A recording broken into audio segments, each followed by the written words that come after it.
President Trump says the Republican tax bill is a historic victory. It's also his first major win on Capitol Hill, one that was badly needed. Let's review what happened in Washington with American Enterprise Institute resident fellow Alex Brill, who was policy director and chief economist of the House Ways and Means Committee and also on the staff of the White House Council of Economic Advisors. Alex, great to have you as we, look like we're going to get this done by Christmas, right?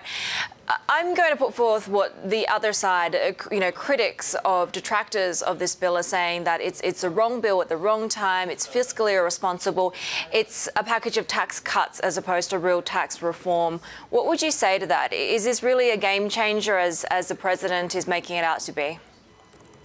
I think it is a historic moment and a fundamental change in the tax system in the United States, primarily for one provision in particular, the change in the corporate tax rate from 35% down to 21%.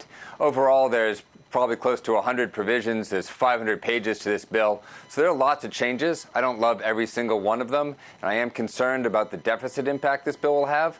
But I do think that it's going to drive a lot of investment into the United States. It's going to make a lot of U.S. firms more competitive globally.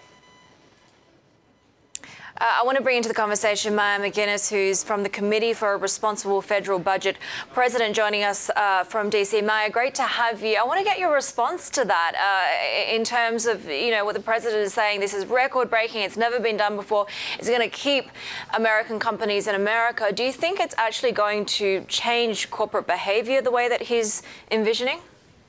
Yeah, I tend to agree with the points that Alex just made, which is the pieces of this tax reform that are focused on the business side, bringing the rate down so significantly, changing some of the policies around investment and making us more competitive in terms of how we're treated tax-wise globally, I think will all have a very positive effect on economic growth, and that will be a sustained positive effect. At the same time, I think the fact that this is a massive tax cut at a time that we have huge deficits, huge debt, and our economy is already going strong, which means it's the wrong time in the business cycle. So the growth in the debt will actually undermine the potential growth that we could have had from those really good business improvements. So I think that this is actually more akin to major tax cuts that we've had. The last time we had one in 2001, for instance, we were projecting $6 trillion in budget surpluses. Now we're projecting $10 trillion in budget deficits. I think that this is more like a big tax cut, and in many ways it's lost potential because of the deficit portion of it. So in the end, Maya, this is Betty here in New York. In the end, does it even out then? I'm sorry? In the end, does it even out? The benefits that we get from this tax package essentially, are one-to-one offset by the negatives of the growing deficit. Right. I think overall growth may be slightly positive. The basic estimates hover around 0.1% of growth per year. And listen, we'll take that. I mean, that's an improvement to have a fraction of it of increase in growth. But if you're looking at the overall situation, you have to evaluate how we'll ultimately fix the deficit situation. And that means we'll have to raise future taxes or cut spending. So I think this was an unwise choice to make. Again, I really wanted to see reform work, and I want to see these business improvements help with growth, help bring capital back to the U.S., make more investments. But I don't think having put this much debt in was a gamble that we should have taken. Alex, so in the end, was all of this really worth just a couple of basis points in growth? I think it does make a difference. I think the growth effects of 0.1 to 0.2, perhaps a quarter GDP per year that'll play out certainly over the next decade, could play out even beyond that. Those are real benefits to households and businesses, to the size of our overall economy, ultimately will show benefits for wages. Of course, I cannot disagree with what Maya just said with respect to the deficit. This is going in the wrong direction. I would absolutely agree with this. We don't have a hard estimate about what the real impact will be because we don't know what the growth effects are going to be, but it's in the order of $1 trillion out over the next decade, out of about $43 trillion. It's important, I think, to put it in perspective. And so directionally, we are now facing a larger challenge in terms of reining in our budget deficits, but we also need to remember that this is a very large economy that can absorb some increased amount of federal borrowing. But Alex, isn't it true, though, that by the time we realize the effects on the deficit and the negative effects on the deficit might be too late at that point? Well, regardless of this bill or not, with or without this bill, we're facing very serious fiscal challenges in the out years, whether it be from our Social Security program or our Medicare program. This bill, in a sense, I think brings forward in time some of those pressures that policymakers are going to have to address. They cannot be addressed simply as a matter of tax policy. They're going to need to be addressed on the spending side as well. Politically, that's obviously a challenge for them, but it's ever more important as a result of this bill. The good news is I think that there's a positive economic output that we're going to see in the next couple of years.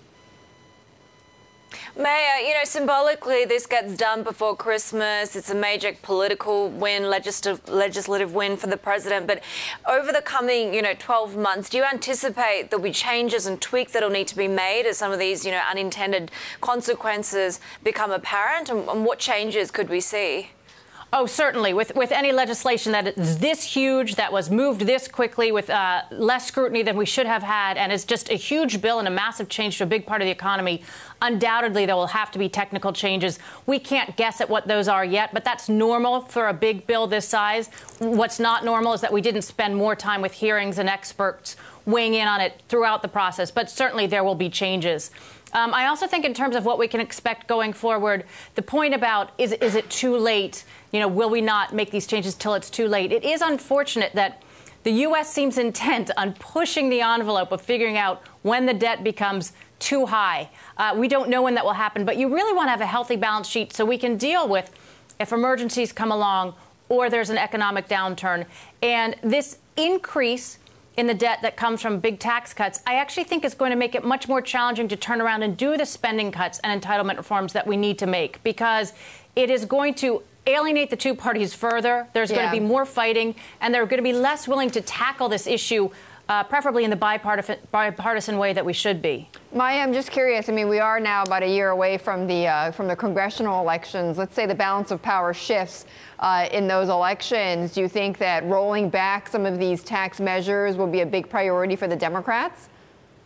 I do. I think if you think about last time we had big tax cuts under President Bush, then the Democrats spent the next decade saying, I'm going to pay for everything by repealing these tax cuts and these tax cuts. I certainly think that will happen here.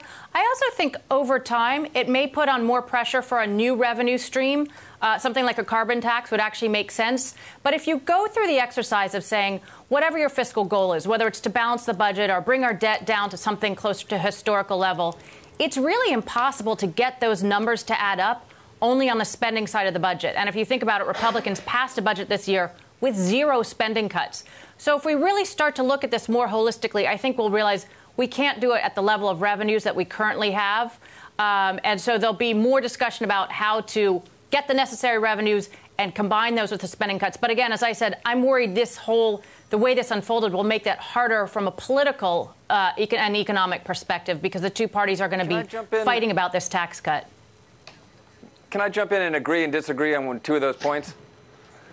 Go ahead. I would agree.